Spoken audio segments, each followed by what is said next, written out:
Bonjour tout le monde, il y a un peu trop de monde en fait. Donc les sorties de secours sur les côtés, si ça va pas bien. Du coup, on va parler donc développeurs, développeuses, tout le monde. Comment on passe d'une donnée brute à une donnée utilisateur. Alors rapidement dans la salle, qui a compris le titre? D'accord, donc moi non plus. On va essayer de dépatouiller tout ça. C'était extrêmement compliqué pour trouver un titre. Il a changé un peu de temps en temps et j'avais un peu de mal à bien l'expliquer. Donc, faut quand même on va dégrossir le sujet. Rapidement, donc pour ceux qui me connaissent pas, donc je m'appelle Thomas. J'habite ici à Lyon à 10 minutes en vélo, donc c'est très pratique de faire l'événement ici. Je travaille chez Weglot, donc une API de traduction en ligne, et chez Dailypress également, et en tant que CTO. Voilà, donc je cumule un peu les deux, même si le temps plein est chez Weglot. Petit logo derrière le portable. Voilà, bon, pour la présentation rapide. Du coup, on va essayer déjà de comprendre ce que c'est qu'une donnée brute, une donnée traitée. Et en fait, c'est très simple. Une donnée brute, c'est un schéma de données quelconque. Donc, ce que je vais appeler donnée brute, super, on voit pas très bien, c'est pas grave. Ouais, c'est pas grave, c'est quand même dommage. Une donnée brute, en fait, ça va être une variable qui va contenir un schéma de données. Donc quand je vais dire schéma de données, c'est une variable qui va définir vos données. Typiquement, vous avez tous récupéré certainement des posts WordPress un jour dans votre vie. Et donc dans un post WordPress, vous avez le post title, le post content, etc., le post excerpt. Et bien là, c'est pareil. Là, on a par exemple un schéma de données des posts. On a deux posts, post title et city. WPTech 2018. Donc c'est un schéma de données sous la forme de tableau. Là, on a un autre schéma de données qui est un user, Tony Stark, first name, last name. Pas de spoil sur Avengers au passage, s'il vous plaît. Je l'ai vu mercredi, mais pour les autres. Et un autre schéma de données, ça peut être langue. Donc, c'est vraiment pour vous montrer qu'un schéma de données, il est quelconque. Je m'en fiche qu'il soit A, B, C, D. Il définit en fait une nomenclature de votre objet, de votre tableau, avec des clés et des valeurs. Est-ce que ça va? C'est vraiment quelconque. Et en fait, la donnée traitée, bah, c'est plus ou moins la même chose. C'est un autre schéma de données quelconque. À la différence que celui-ci, c'est celui que vous voulez utiliser. Donc, typiquement, ça c'est ce qu'on avait il y a 2 minutes, ce que j'appelle schéma de données brut. En réalité, vous avez besoin de traiter ce type de données. La différence qu'on a ici entre les deux, pour l'instant, elle est très simple, c'est qu'on passe de post title en clé à title, de city à ville.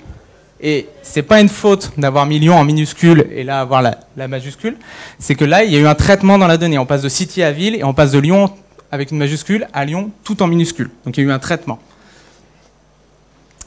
Une autre donnée traitée, brute à traiter, on reprend notre langue, finalement on veut code language en majuscule, et label à name.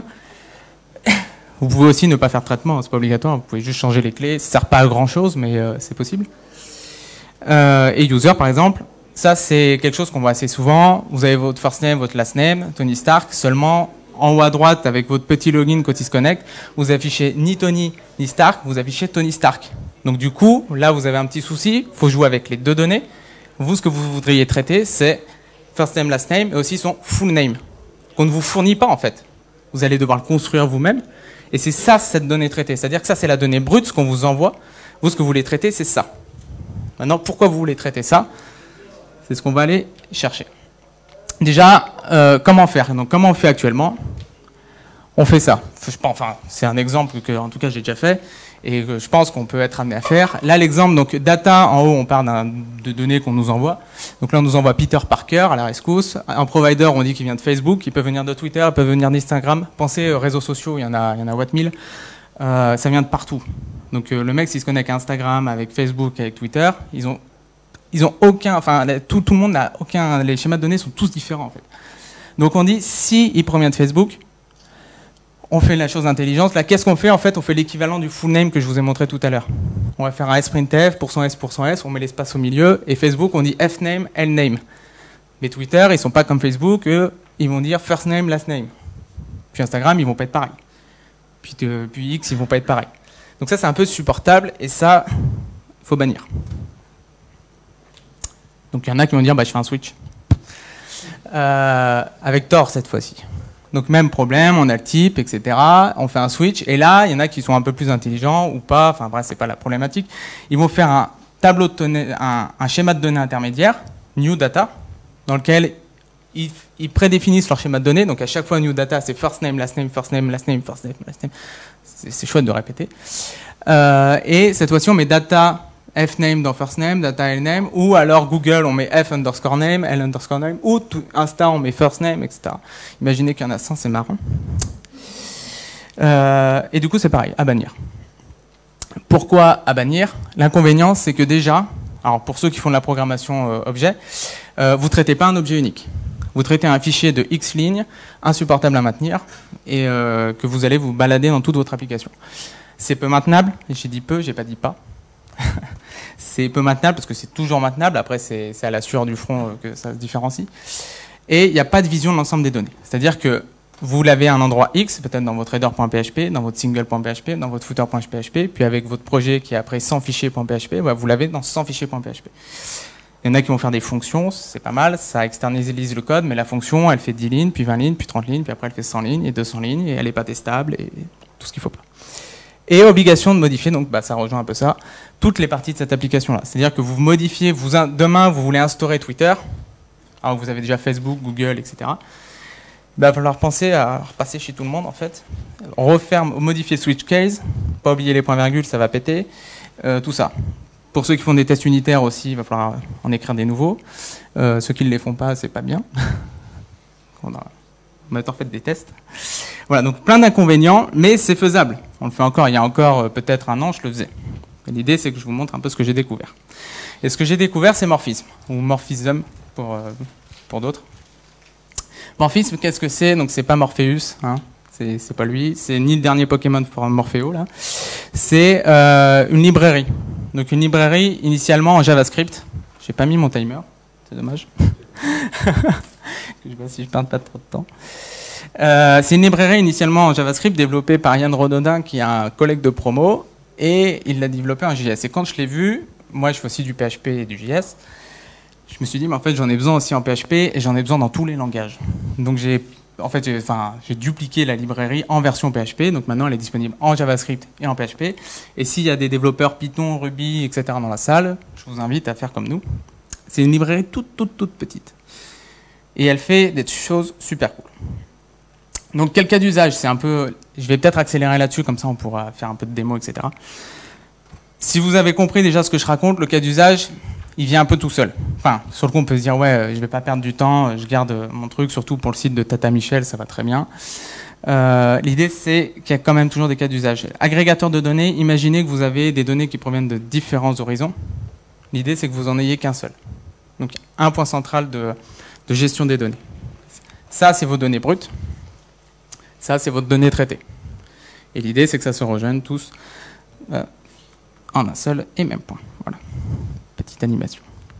Donc l'exemple que je vous répète depuis le début, vous avez une connexion Twitter, vous avez une connexion Google, Facebook, Instagram et puis X. L'idée c'est que ça se rejoigne en un même point.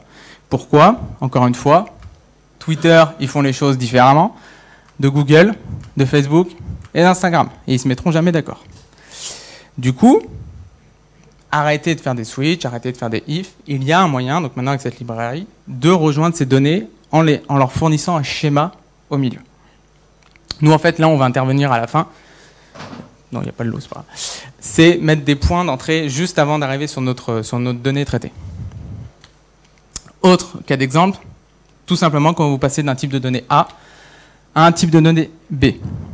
Mais ça peut être bidirectionnel, c'est-à-dire que vous pouvez avoir besoin de récupérer une donnée et de la traiter pour vous, mais vous communiquez aussi avec des gens, des fois avec des API.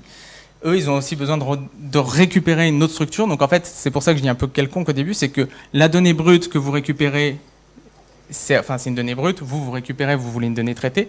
Inversement, si c'est bidirectionnel, vous pouvez devenir une donnée brute pour la personne chez qui vous envoyez la donnée, qui lui veut recevoir un certain format de données.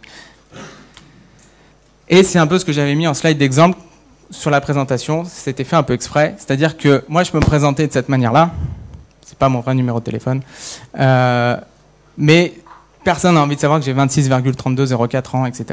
Vous, ce que vous voulez traiter comme données, c'est 26 ans. Par contre, je suis persuadé qu'en base de données, vous sauvegardez peut-être la date d'une autre manière. Donc ça peut être bidirectionnel. Alors là, c'est pas tout à fait bidirectionnel parce que je sais pas comment on passe de 26 ans à 26,32, donc là c'est unidirectionnel, mais on peut imaginer ce cas-là. Du coup, dans le code, maintenant, ça donne quoi? Donc là, on a dépatouillé un peu Données brutes, données traitées, ça va. Enfin, j'espère que j'ai perdu personne jusqu'à maintenant. On va voir ce que ça donne un peu dans le code et comment ça se passe. Donc, un schéma. On va parler de schéma. Sylvain, t'as une bouteille d'eau ou pas? Qui traîne. Hop. Ouais, oh. Je suis aveugle. Je ramasserai après. Du coup, on utilise des schémas. Un schéma, ça va être extrêmement simple, c'est un ensemble de clés-valeurs. Déjà, depuis tout à l'heure, on parle de clés-valeurs. Un schéma, ça va être un ensemble de clés-valeurs. La clé, c'est l'accesseur que vous souhaitez utiliser. Donc tout à l'heure, je vous montrais city, ville, etc. C'est l'accesseur, la clé que vous allez utiliser pour récupérer, pour aller lire la donnée. La valeur, c'est la manière dont on va souhaiter traiter la donnée. Donc c'est-à-dire que le schéma qu'on va définir, la clé, c'est quel est l'accesseur, la valeur, c'est comment je traite la donnée. Est-ce que je lui mets des majuscules? Est-ce que je lui mets des minuscules? Est-ce que je lui fais rien, mais je veux juste la récupérer dans un nouvel accesseur, etc. Donc ça, c'est une première façon de faire avec morphisme. Donc là, on commence à arriver à l'utilisation de morphisme. Un schéma, une donnée brute, const A, une donnée traitée. Morphisme, il permet tout simplement en valeur, on va se concentrer surtout sur la valeur plus que sur la clé. Vous spécifiez uniquement le schéma. Donc mon schéma, c'est je veux en clé pseudo, donc je veux pouvoir je veux pouvoir accéder à ma donnée avec la clé pseudo, et tu iras me la chercher au niveau de first name. Donc ça veut dire que la donnée brute va ressembler à ça. Il va aller chercher first name, il va prendre la valeur à l'intérieur, il va l'associer à une nouvelle clé pseudo. Vous pouvez aussi chaîner les accesseurs. Si vous avez un objet plus complexe avec des objets à l'intérieur, ben là vous lui dites vite, tu iras le chercher dans adresse.city. Adresse.city. Et cette valeur-là, tu me la mets dans la clé ville. Donc on tombe à ville égale Lyon. Donc ça, c'est le côté pour l'instant le plus simple au niveau de l'accession de morphisme. On peut aussi agréger plusieurs informations. Donc là, on veut notre schéma, on veut définir un nouvel objet en prenant en compte first name, last name. C'est-à-dire que vous allez peut-être vouloir avoir une donnée assez complexe. Plutôt que de recevoir first name, last name ici, vous allez peut-être vouloir combiner d'autres données et avoir un sous-type de données qui serait par exemple user et qui combine différentes données. Là, c'est ce qui se passe. On dit user, tu vas me créer un objet user, un sous-objet, avec first name et last name, donc user, first name, last name. Là, on fait juste des changements de clés, des changements de différence. On n'a pas de traitement encore de la donnée pure. On peut aussi jouer avec des callbacks en spécifiant la source. Donc un callback, c'est une fonction de rappel qui va effectuer quelque chose que vous avez défini. Là, on peut commencer aussi un peu jouer avec la donnée. Vous pouvez définir que là, je vais vouloir que tu me crées une clé last name. Où est-ce que tu regardes pour prendre l'information que je vais devoir traiter? Le pass user.lastname. Donc là, on est en train de lui dire, tu vas me créer une clé last name qui se trouve dans user.lastname. Qu'est-ce que je lui fais dessus? Fn, la fonction de callback, il nous fournit la valeur qu'on va devoir traiter. Et cette valeur-là, je lui dis, tu passes tout ça en minuscule. Donc notre Peter Parker qui était en majuscule, il passe en minuscule. On transforme un type de données. Là, on est déjà sur des choses un peu plus complexes. Et dernier cas, c'est toujours une fonction de callback, mais directement associée à la clé. C'est-à-dire que là, vous lui spécifiez même pas de chemin à regarder. Vous lui dites, voilà, tu m'envoies tout, et je me débrouille. La clé, je veux le nombre de subscribers. Envoie-moi tout l'objet. Donc c'est ce qu'on récupère en premier callback. Et après, on se dépatouille avec ça. Moi, ce que je veux, c'est pas avoir ma liste des subscribers, je veux savoir combien il y en a. Juste savoir le nombre. Et bien du coup, object.subscriber, donc ça va faire rentrer dans cette entrée-là. Et tu me prends la longueur. C'est des exemples qu'en JavaScript, il y a aussi en PHP, mais je trouve que c'est un peu plus simple à lire en JS qu'en PHP. C'est pour ça. Désolé pour ceux qui ne sont pas familiers du JS. Riyad a dû vous convertir ce matin. Donc subscriber.length, c'est la longueur. En PHP, c'est count, parenthèse. Et du coup, ça me ressort non plus la liste des subscribers, mais le compteur. Alors pour ceux qui s'interpellent et qui me disent oui, enfin il m'enquiquine, autant que je garde ma donnée et je fais count à crochet nombre de subscribers. Oui, ça marche. Mais si vous vous posez cette question-là, c'est que vous n'avez pas encore eu le réel intérêt de ça. Je ne vais pas vous demander de faire un schéma de données à chaque fois que vous allez devoir utiliser des données. C'est pour simplifier, tout ce qu'on a vu, les exemples d'avant, quand vous agrégez plusieurs données, quand vous voulez faire des transitions, etc. Je vous donnerai des cas d'usage qu'on a eu avec Dailypress. Donc l'exemple d'utilisation un peu plus complexe. Là, c'est un type de données qu'on reçoit. Donc c'est un tableau de données qui contient qu'un seul utilisateur, le last name, le first name, son adresse, des numéros de téléphone. C'est un exemple de données quelconque. Après, dans le cœur, voilà comment ça se passe avec Morphisme. On traite la sortie, ça c'est l'avantage de Morphisme, je ne sais plus si je l'ai dit, c'est qu'à la sortie, vous n'avez plus une donnée avec un type de données lambda du langage, vous avez un objet. Et l'objet, c'est bien, c'est très très bien l'objet. Et c'est beaucoup plus intéressant parce que vous pouvez créer vos objets en amont, vous allez faire vos getters, vos setters, des fonctions très spécifiques, etc. Du coup, vous êtes en train de créer de la donnée dans votre objet user à la volée et vous allez bénéficier de votre objet. Ce qui est impossible à faire avec un tableau, il n'y a pas de miracle. Donc vous créez votre objet user, c'est la source, c'est la destination sur laquelle ça va aller. Le schéma de données, donc là on dit je veux city, tu vas le chercher dans adresse.city, c'est dommage on ne voit plus rien avant, c'est pas grave. Phone number, et là on fait un filtre sur le phone number, donc là pour ceux qui ne comprennent pas, c'est le callback qu'on a vu en dernier, on récupère tout l'objet.phone number, on filtre tout le tableau parce que c'est un tableau, ensuite c'est une fonction anonyme, c'est de l'ESNext, donc ça peut s'appeler C, A, B, D, E, n'importe. C.type, donc quand le type triple égalité égale à home, tu récupères cette information, tu me récupères ensuite le premier index et tu me récupères à la fin le nombre, enfin le number.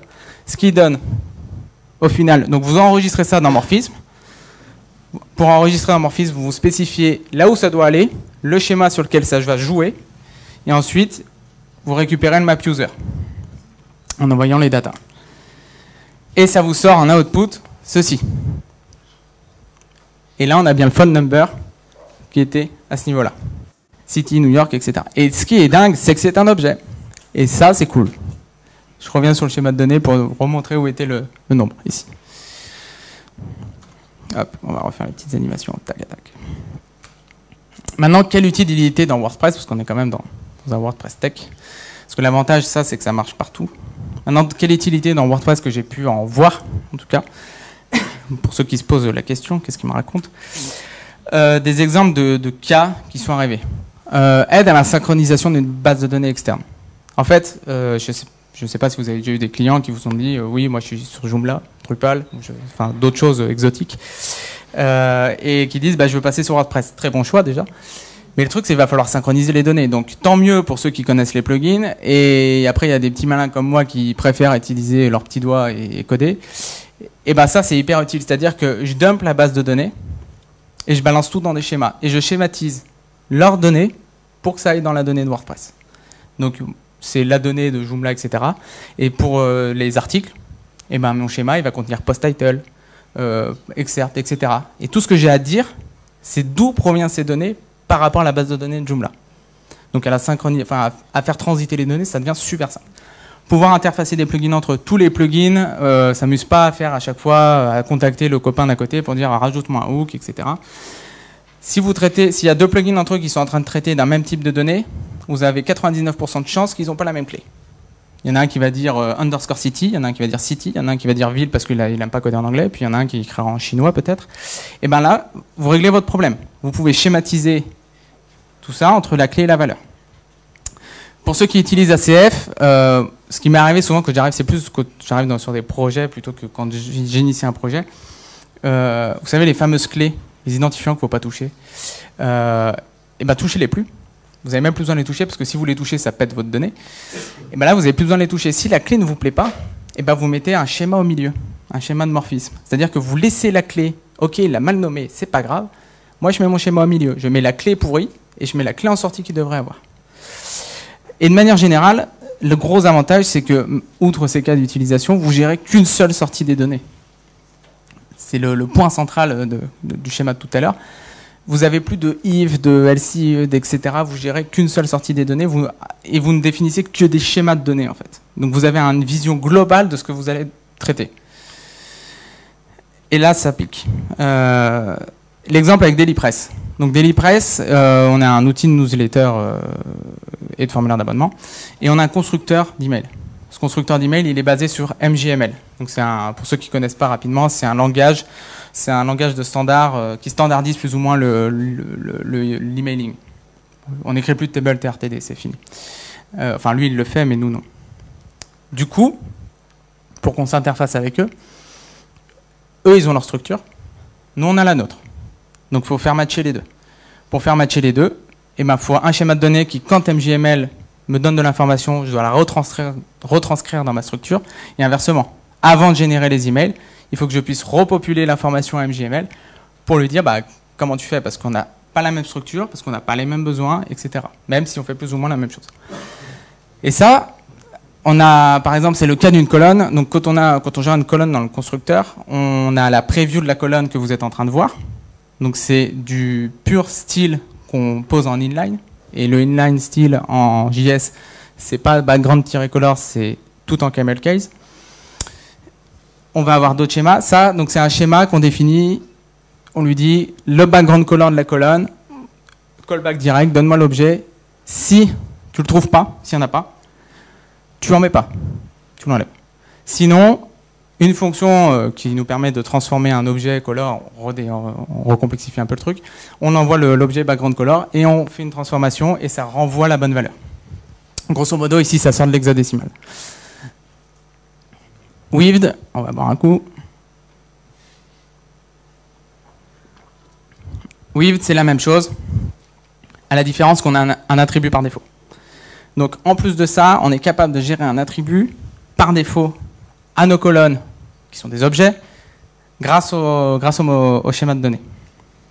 Ça, c'est le schéma de données pour afficher une colonne, le rendu de la colonne au moment où vous êtes en train de traiter le truc. Ça, c'est le schéma qu'on va fournir à MJML. MJML, lui, il n'attend pas background color avec ses majuscules, il attend background-color.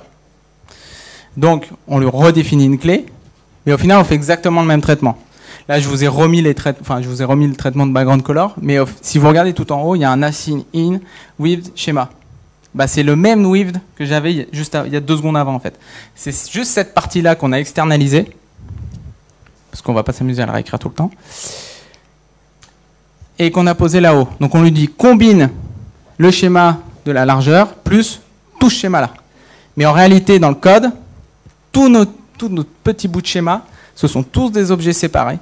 Et toutes nos colonnes, enfin tous nos objets, colonnes, etc., en fait, on leur dit qu'est-ce que tu vas savoir transformer. La width, la height, vertical align, background color, etc. Demain, il y a un client qui nous dit moi, je ne veux plus modifier la background color. Attends, bouge pas, j'enlève la ligne. Ça marche. Et il n'y a qu'un seul endroit de l'application où on doit maintenir ça. Et à la fin, on fait du morphisme dans du morphisme.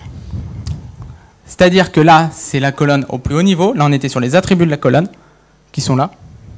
Donc, MJML Object, les attributs de la colonne, comment il va devoir traiter son truc. On fait un peu de morphisme dans du morphisme. Et la colonne, elle a des composants. Donc, ces enfants, ça c'est pour MJML, c'est la clé que souhaite recevoir MJML. Moi, ma structure, c'est components. Qu'est-ce que tu en fais? Tu maps sur tous ces items et ensuite tu me fais une transformation. Et là-dedans, qu'est-ce qu'il y a? Il y a encore du morphisme. Donc en fait, tout est chaîné pour que ça se fasse tout seul. Après, une fois qu'on a défini tous nos schémas, ça se fait tout seul. Et on a besoin des 3 schémas pour envoyer MJML, pour avoir des attributs pour MJML et pour print le style CSS, nous de notre côté. Donc on peut avoir plein de schémas pour un seul objet. Les ESP, donc pareil, pour ceux qui ne nous connaissent pas ou qui n'utilisent pas Dailypress, en gros, on agrège 4 ESP, donc c'est des services d'envoi d'email, Email Service Provider. On a Mailchimp, Mailjet, Sendinblue et SendGrid. Forcément, c'est comme Google, Amazon et tout, ils ne sont jamais d'accord, ils ne font jamais les mêmes clés. Et plutôt que de se palucher des if partout, on a un objet subscriber et on a un schéma par provider. Mailchimp, leur email, il faut aller le chercher chez Email Address. Leur updated date, il faut timestamp sign up. Merci. Et ensuite, par contre, c'est que leur date à eux, c'est pas la date WordPress. Nous, on veut faire les choses bien. On va afficher la date via les options que vous avez définies dans votre back-office. Donc, date IT18N, get option format, date format, et on fait nos traitements avec la date. Mailjet, ils font différent. Eux, il faut aller chercher l'email dans l'objet contact qui contient une clé email. Et on va dans create-date. Sendinblue, c'est comme nous, c'est cool. Email, très bien. C'est la même chose. seulement c'est updated date. SendGrid, c'est pareil, email, et par contre, c'est last modify. Si on veut intégrer un autre OSP, j'ai juste à faire un schéma. Et ça marchera tout seul. J'ai pas besoin d'aller réfléchir à ce qui se passe. Je vais sur leur API, je fais l'appel API, je regarde ce qui retourne et j'écris le schéma. L'intégration d'un provider, ça prend pas... Enfin, maintenant, en tout cas, ça prend pas un mois, quoi. Ça prend une semaine avec beaucoup de doses de café, mais c'est tout. Et du coup, il nous reste du temps pour de la démo. Waouh, 15 minutes. J'ai 15 minutes encore. 10 minutes. C'est cool. Et avec des questions. Il n'y a pas de questions. C'est pas... du coup, je vais vous le montrer un peu en live. Et là, ça sera en PHP. Est-ce que ça marche toujours? Ouais, super. On va parler un peu comme ça. Bon, on va le poser là. Là, vous avez... Tout le monde entend? Ouais, c'est bon? Ça marche. Là, vous avez, donc, à gauche, c'est la data. Donc, comme on avait tout à l'heure, Iron Man, Tony Stark, une adresse. J'ai essayé de faire au mieux pour vous le faire visualiser. C'est juste un pauvre Vardom, donc désolé pour le style. Et là, vous voyez bien que c'est un array. Et à côté, vous voyez bien que la sortie, c'est un objet user. Du coup, voilà ce que ça donne dans le code. Si on y va, tac. La data, c'est la data que vous traitez ici, donc data de source. Ma classe user, donc mon objet user, pour l'instant, il n'a rien. Donc clairement, c'est un exemple bidon, mais c'est vraiment pour vous montrer.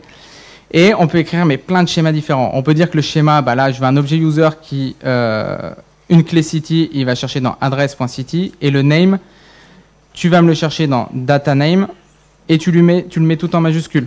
Donc c'est bien le schéma que j'ai envoyé à Morphism, pour qu'il fasse le mapping, et c'est bien la sortie qu'on a. Donc la city, il a bien récupéré New York City, et le name, c'est plus Iron Man qu'on a ici en normal, on l'a en majuscule. On peut faire des choses plus complexes. Schéma 2, il est un peu plus cool. Schéma 2, celui-là. Le full name, c'est la combinaison de first name, last name. Phone number, c'est exactement le même exemple qu'on avait tout à l'heure. Cette fois-ci en PHP. Donc fonction, tu filtres tout le tableau des numéros de téléphone. Pour chaque téléphone, tu vérifies le type. Si c'est un type home, bah, tu me retournes. Et tu vas chercher, donc, parce que le array filter retourne un array multidimension, donc tu vas me le chercher à l'index 0, parce que de toute manière, il n'y en aura qu'un. Et on pourrait faire un current aussi, on peut toujours améliorer. Et ensuite, tu vas me chercher le numéro de téléphone. Et je veux le nombre de contacts. Donc le nombre de contacts, pareil, tu m'envoies toute la data. On aurait pu faire un autre d'ailleurs que celui-là. Et tu vas me compter le nombre de phone number. Donc si j'update, l'objet user devient différent. Full name Tony Stark, c'est la combinaison des deux. First name, last name. Phone number, le numéro de téléphone, et le nombre de contacts. Il y en a bien deux. De téléphone, pardon, pas de contact. Et schéma 3, c'est pareil, on a deux assemblages de first name, last name, et là on fait autre chose sur la city, on va mettre schéma 3. City, là on utilise le pass. Tu vas le chercher dans adresse.city. La fonction de rappel, qu'est-ce que tu vas devoir effectuer au moment où tu trouves cette donnée-là? Et ben tu me le mets en majuscule. Donc là, New York City passe en majuscule. Il faut bien comprendre que derrière, vous avez un objet. Donc si maintenant... Alors, où est-ce qu'il est mon objet? Il est là. Si je fais result.get, sur quoi on va se baser? Get full name. Donc là, ça va planter, hein, pas d'inquiétude. C'est normal parce que mon objet n'a pas de fonction. Et là, ça va être l'effet démo ou pas. On crée une fonction get full name. Et là, on dit retourne-moi this full name. Et ça ne marche pas. Pourquoi? Ah, j'ai créé du JavaScript. Hop. Et si on regarde, il doit être là-haut. Non, il n'est pas là-haut. De toute façon, c'est du noir. C'est super. Ah, mais oui, j'ai pas écho. Hop. Voilà. Donc, il y avait bien Tony Stark en haut. Donc, du coup, vous pouvez traiter un objet et lui mettre de la donnée à l'intérieur. Là, c'est en PHP. Donc là, vous avez bien vu, la fonction full name n'existait pas, je crée la fonction full name, etc. Là, c'est du PHP et vous l'avez en JavaScript. Les deux libs sont ici. Donc celle-là, c'est celle de Yann. Et j'ai rien volé du tout. Hein. On est d'accord sur le fait qu'il faut la mettre sur tous les langages possibles parce que c'est juste assez extraordinaire de faire fonctionner cet outil-là. Et quand je vous dis que c'est très petit, pour ceux qui ont des problématiques de performance, zéro, il n'y a pas de différence. Hein. C'est 10 fois moins pire de faire ça qu'un if-else. Et la lib fait 243 lignes. Et le concret, il se passe ici. Voilà. Bon, pour ceux qui ne comprennent pas, c'est pas grave, mais voilà, ça se passe uniquement ici. Et en plus, alors je ne l'ai pas fait en PHP, mais en JavaScript, il mémorise le tout. Donc il y a un système de cache. Donc s'il voit que c'est la même chose, ça va encore plus vite. Et ça, c'est cool. Et ça, c'est donc la version JS et la version PHP que je lui ai sortie. C'est pareil. Il n'y a pas grand-chose. On est à 86 lignes. Ouais. Et c'est là-dedans que ça se passe. Le helper, non, ici. Tac. C'est là-dedans que ça se passe. Agrégateur, transform objet. Et c'est là où vous voyez, si on est une chaîne, enfin un string, pardon, si on peut se faire appeler, callable, c'est est-ce que c'est une fonction qu'on peut appeler. Donc dans ce cas-là, j'appelle la fonction. Si je suis un tableau, je refais un traitement. Et si je suis un objet, donc l'objet, c'est le fameux fn paf. Voilà, donc c'est tout petit, performance c'est cool, utilisez-le. Et c'est, je ne vous demande pas forcément de l'utiliser demain, mais c'est vraiment facile à installer et à mettre en place. C'est aussi simple que de définir le schéma. Une fois que vous avez compris le schéma, ça marche tout seul. Parce que c'est, vous enregistrez votre objet avec votre schéma et vous lui dites de mapper la donnée. C'est tout. Un peu plus compliqué que ça. Et qu'est-ce qui se passe après la démo? Non, là j'ai modifié mon slide. Voilà. Après la démo, c'est des questions. Merci.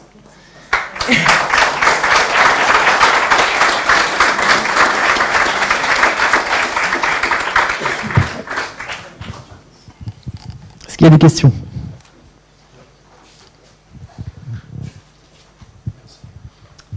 Déjà merci. Je voulais savoir si tu récupères des sources qui viennent de données différentes, enfin de sources différentes, enfin si tu récupères des données qui viennent de sources différentes, mais admettons qui portent sur un utilisateur, tu as deux emails, enfin tu as un email différent dans chaque source. Comment tu priorises? Est-ce que c'est via les fonctions de callback ou En fait, tu vas pas chercher à faire du matching. C'est vraiment transformer l'utilisation de la donnée. C'est-à-dire que le cas des emails qui sont les mêmes ou quoi que ce soit, en fait, durant ton process, au moment où tu utilises ça, tu ne dois pas tomber sur ce cas d'usage. En fait, si tu tombes sur ce cas d'usage, c'est que c'est encore plus complexe. C'est vraiment, tu as une source de données, toi, il faut qu'elle rentre dans un autre modèle. C'est je passe d'un moule à un autre. Je ne sais pas si c'est une image qui parle, mais c'est voilà, comme Thor, il avait un marteau, maintenant il a une hache. Bon, bah, voilà, en fait, on change de moule. Désolé pour le spoil. Mais si du coup d'un côté tu as marteau et de l'autre côté tu as hache, et que toi, ton moule, il a une... Toi, la finalité, c'est de balancer ton truc sur la tête de Thanos. Ouais. C'est ça, c'est juste ça. C'est que tu as un marteau ou que tu aies une hache, il faut que ça lui tombe dessus. Donc, t'as pas de conflit entre les deux. En fait, la finalité est la même. Tu ne vas pas conflicter, c'est-à-dire que la donnée que tu reçois, il map chaque donnée. C'est-à-dire que si tu as X user, bah, c'est pas grave. En fait, il va juste sortir un autre type de données. Et c'est après, toi, cette nouvelle donnée que tu vas recevoir, où tu vas devoir gérer ton conflit, s'il y a un conflit, etc. C'est vraiment un autre moule. Okay, c'est vraiment ça. Je ne sais pas si ça répond clairement. Ouais, je pense à peu près. Merci.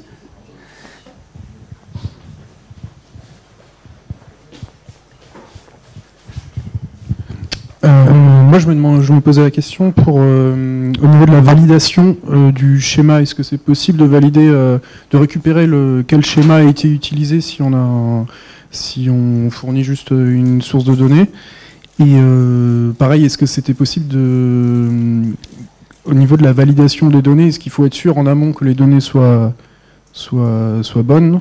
Et est-ce qu'il y a des fallbacks ou ce genre de choses au cas où la donnée n'est pas présente par exemple, ça va être, c'est le cas qu'on a ici par exemple. Si je retrouve, tac. Là, tu vois, dans background color, on ne sait pas si la donnée existe, donc on le traite au moment du traitement. C'est-à-dire que si la donnée n'existe pas, effectivement, si ça n'existe pas, c'est comme si tu oublies un is7 dans le code, ça pètera.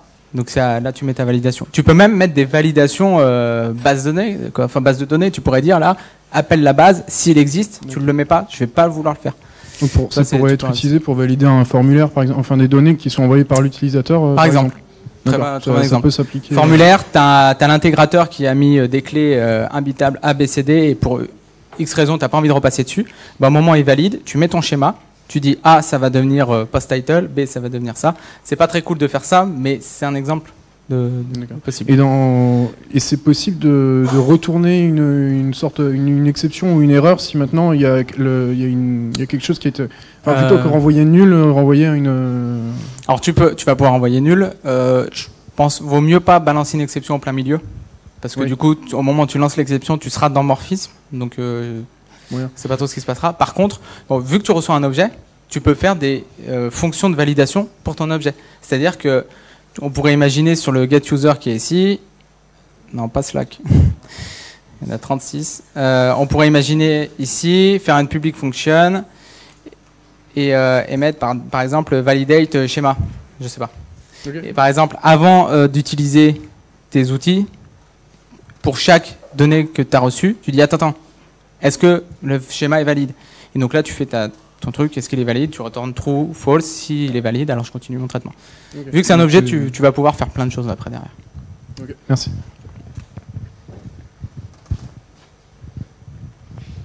Plus de questions?